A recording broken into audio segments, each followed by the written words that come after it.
Hello you guys, welcome back to my channel. I am so excited today. I am excited, nervous, jittery, all that jazz. As you can tell by today's video, we are doing a Bible study today. I'm just so happy to be doing this. You guys have no idea how long in the making this is. These are the ones that I really want to share and spread and touch people and have it like resonate with you. I can tell funny stories or I can like do makeup and all that jazz, but I wanted to build a channel to glorify God. I'm so excited to let you guys know I am starting a faith series on my channel. It's going to be called Wednesday Worship, and today is the first day of the series. I'm so excited for this. So every single Wednesday I will be dropping a faith video. So one of the reasons why I came up with Wednesday Worship is because I am the prime example of feeling God on a Sunday, indulging in His Word and indulging in the sermon, and then Monday comes, I'm trying to stay in it, and then Tuesday kind of something else hits and you kind of lose yourself sometimes. But I do get sucked into the world midweek. I start to think about what I need to do, what I'm going through. It just becomes about me, and then it's less about God. So I wanted to create a series where anytime that you feel midweek that you need a little bit of a push, you need a little bit of spiritual guidance, you need fellowship and a person to praise God with or talk to about faith, I'm your girl. So look out for the Wednesday Worship series. If you have any suggestions on what you want to see, leave that comment down below. I am so excited to start this. So without further ado, let's get on with today's Bible study. Today we're going to be reading from John chapter 9. I have my Bible right here. I am reading from the NIV version, so the New International Version, but if you have another version, that's totally okay. If you don't have a Bible with you, I'm going to probably try to leave the scripture on the screen so that you can follow along and read. So it says, as he went along, so he is Jesus, actually. So as he went along, he saw a man blind from birth. His disciples asked him, Rabbi, who sinned, this man or his parents, that he was born blind? Neither this man nor his parents sinned, said Jesus, but this happened so that the works of God might be displayed in him. As long as it is day, we must do the works of him who sent me. After saying this, he spit on the ground, made some mud with the saliva, and put it on the man's eyes. Go, he told him, wash in the pool of Siloam. This word means sent. So the man went and washed and came home seeing. His neighbors and those who had formerly seen him begging asked, isn't this the same man who used to sit and beg? And some claimed that he was. Others said, no, he only looks like him. But he himself insisted, I am the man. How then were your eyes open, they asked. And he replied, the man they call Jesus made some mud, put it on my eyes. He told me to go to Siloam and wash. So I went and washed, and then I could see. So what I want to say first is that I have two children. So if I sound like a teacher reading, it's probably because of that. So I apologize. You want to do Bible study? Don't trip. That is the first part. So it just plainly tells kind of the miracle, but I want to break it down into kind of sections so that we can dive even deeper into the Word. The Bible is the living truth. It's something that is not dead, and we can always relate it to ourselves. So the first part of it was that the disciples were asking Jesus while they were walking past this blind man, who sinned, whether it was him or his parents that actually got him this sickness, that actually got him this disease. It's funny because oftentimes people think that you did something wrong or you had to have sinned to actually have something bad happen to you. Or in an unfortunate situation, we kind of go, what did they do to put themselves in this situation? That's not always the case. So sometimes God puts things in our lives, sometimes He allows things to happen in our lives so that we can see change that he can make. We can see his glory kind of shining through. Sometimes God puts things in your life to make miracles happen, to turn things around that no man can actually take credit for. Because even if he was a sinner, we already saw in the next paragraph that God is actually going to bless you and change your situation anyway, and he's still going to cure you. That's the shouting part of the word. Is it didn't really even matter who he is, what he did, if he was born that way. God kind of puts that in your life to show you who he is and what he can kind of do for you. So we know that the miracle happened. The miracle was Jesus spit on the ground, used his saliva in the mud, put it together, rubbed it on his eyes, told the man to wash off, and then he could be able to see. There's a reason why I'm kind of skimming through the miracle, so we'll get back to it in a second. The man goes back to his hometown and he sees people that used to see him beg, used to see him blind, and all of a sudden he can see. And everyone is just freaking shocked. There's gossip going on around town. They're like, isn't this the same man who used to beg? And the funniest thing is that people will hold on to the negative in your life even after you change. It's like you can't get a break. It is insane how much we judge each other based off of our past. They will hold on to that and they will not let it go. And so they're not allowing this man to live his best life in a sense. They are still trying to attach him to this sickness that he had. One of the craziest things though is that when God is done with you, and this kind of like this in the scripture you can kind of tell when God is done with you, people won't even recognize you. And that is just, it's mind-blowing. It's so powerful. People will need to ask, like, what happened to this person? Didn't they used to do this? Because you are changed and you have God inside of you, and that is what's glowing. That's what's showing. God's getting all the glory for it. One of the best things too is that God will perform miracles in your life to actually attract the attention of others. And you know, sometimes we think it's all about us. Sometimes we think like, oh, I'm the person that needs the miracle. I'm the person that got blessed.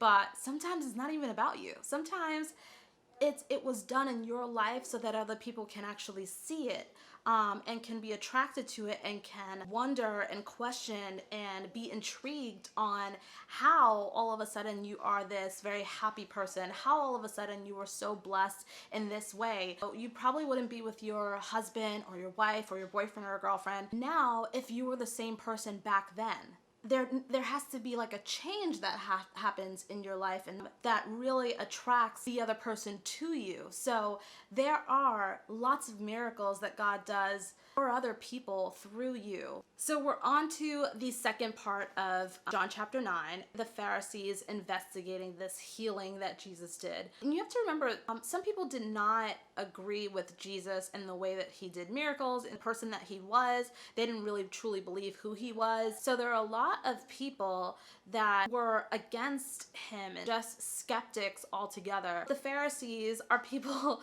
that did not kind of believe in Jesus. They wanted kind of no parts of him. They brought to the Pharisees the man who had been blind. Now the day on which Jesus had made the mud and opened the man's eyes was a Sabbath. Therefore, the Pharisees also asked him how he received the sight. He put mud on my eyes, the man replied, and I washed, and now I can see. Some of the Pharisees said, this man is not from God, for he does not keep the Sabbath. But others asked, how can a sinner perform such signs? So they were divided. Then they turned again to the blind man. What have you to say about him? It was your eyes that he opened. And the man replied, he's a prophet. They still did not believe that he had been blind and had received his sight until they sent for the man's parents. Is this your son? They asked. Is this the one you say was born blind? How is it that now he can see? We know he's our son, the parents answered, and we know he was born blind, but how he can see now or who opened his eyes, we don't know. Ask him. He is of age. He will speak for himself. That's a little crazy. So his parents said this because they were afraid of the Jewish leaders who already had decided that anyone who acknowledged that Jesus was the Messiah would be put out of the synagogue. That was why his parents said, he is of age, ask him. Let me just say that if you're not interested in the Bible, you should be. It has some really great stories in it. So Jesus performed the miracle on the Sabbath. It was the holy day. It was the day that you were not supposed to work at all. And performing a miracle, technically working. This was the rule and you can't bend it. There's no exceptions to it. Like, this was the rule. So obviously he's a sinner. So it's such a sucky kind of way to live, to hold a specific standard and rule to people and not allow them to have differences.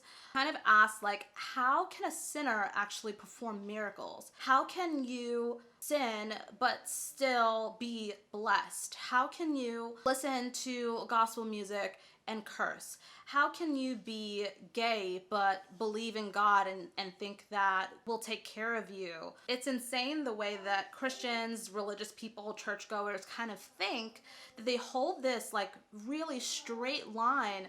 God is more so looking into your heart. It's just making sure that God's will is being performed. That's the most important thing. So what was really happening in the story is the Pharisees didn't believe, right? So they go, well, I need a little bit of backup. I need a little bit of proof. Let's ask his parents. They would be thrown out of their own church if they told the truth. I wonder if the parents were convinced that Jesus was the Messiah after they saw that their son could actually see and they knew he was born blind, but didn't want to admit so that they don't disappoint their leaders. We have tons of friends, family members that we're not honest to, that we can't be real in front of, or our true selves, because you want to make sure that you please them more than yourself and God. And it was funny because the parents claim that he was old enough, their son was old enough to answer for himself. And, we're expecting our parents to be wiser than us and, to have our backs. But what was more important to them was the acceptance of other people. It's insane what we will do to be accepted by other people. It's insane the way that we will change our looks, our attitude, our mindset, our beliefs, just so that we are pleasing other people. This also proves to you that you may unfortunately go through situations where your closest friends, your closest family will choose other things because of acceptance, because of insecurities or wanting to feel wanted. We have our focus on the wrong things. I do the same thing. Unfortunately, I am insecure. I compare myself to other people all the time, and the other person is always much more better than me. We're not living for these people. No one is living for anyone else on this earth. We are supposed to be living for God, and we're supposed to go to God whenever we need advice, guidance, when we want to feel loved, when we want to feel cared for. But the Bible just shows us so many different scenarios that might happen in your lives, in our lives. So there's a reason why I went through the miracle so quickly, and it's because we are so focused on the how. This is me all the way. This is like my trouble all the way. I am so focused on how. Even the people in the town, they were kind of like, how did this even happen? How did he make a blind man see all of a sudden? We are just so focused on the how God is going to do it versus the who God is and what he can do. Anytime that I go through a situation, I am stressed out. I have so much anxiety. I cry, I scream, I do it all. I am the pure example of wanting to know exactly how things are gonna happen. How are my bills getting paid? I see them piling up and I don't know how. If we knew how God was going to perform this miracle, or any miracle that we need in our life, then we would just expect him to perform it every single time in that exact way. You need your bills paid, and all of a sudden you got a little bit of a raise, or you got a little bit of a bonus that got you through that bill. The next time that you get into that bill situation, you're going to expect a raise. You're going to expect that bonus. And that is not the way that God works. God is just not this thing that you can pray to, the blessings come down in the same way, and you just keep moving on. You're going to go through much deeper situations that you need deeper faith in. We have to get out of this mindset that, like, I need to see exactly what I'm going to go through. I need to know how. We just have to trust who. Because if we know who he is, we know that he can do all things, then that is it. Then that's all we need to really trust, is that he's God. And the rest is going to follow after. If you had this kind of perfect life where you had everything, there'd be no reason for God. Also, if we knew what God was going to do, we'd just do it ourselves this time, right? So then we don't need God, because we knew how he got us through the last situation. So we're just going to do the same thing. And there would be no reason for God to show up in any situation, because I got this. Why? Why would I need God? I got this. And you know, even saying that just now friggin' scared me to death. I need God. I am so happy that I am not the controller of my life. I am stressed all the time. I worry too much. I don't have discipline in many things. So I'm so happy that God is there to kind of control and lead my life. But in this one, it's so beautiful that the guy who was born blind can now see, and just believed in God based on the miracle that he performed. I hope that everyone gets that miracle that is going to change your life, to change your thinking about God, to make you want to follow him. And I hope that everyone gets that miracle to actually, like, open their eyes to what God can do and who he is. I want to make sure that I'm following God. It doesn't mean that I am this praying Christian who never sins a day in life. That is so far from the truth, let me tell you. I shouldn't admit to how wrong of a person I am, but trust, I am not perfect at all. But I am so thankful that God forgives, that God spreads his grace. And that is something that I don't want to take for granted. So I'm going to try. So to tell you guys a little bit of a secret, this Bible study was actually done last year on May 25th, 2018, you guys. I wanted to create a channel to spread my faith, to spread, you know, some church notes, some Bible notes, some worshiping. But it was something that I was so nervous about, and I was so judgmental of myself on, because I thought that my relationship with God can be closer, and I could sin less, and I could, you know, read the Bible more. And all of those negative things kind of like stood in my head for a year. It's such a sad thing what we do to ourselves. So I want to encourage anyone who is watching, if you have any type of talent, passion, you know, something that you feel strongly to do, work up the courage and do it. Trust God. Trust the passion, the talent that he's given you. You never know who you're able to affect, and you never know what God can do through you. I hope that you guys enjoyed this video. I hope that you guys are so excited for other Wednesday worship videos. I'm trying to create a list of all of the things that I want to talk about on Wednesday worships. But again, if you have any suggestions, leave them down in the comments below. But please subscribe if you haven't already, and I will see you guys in my next video.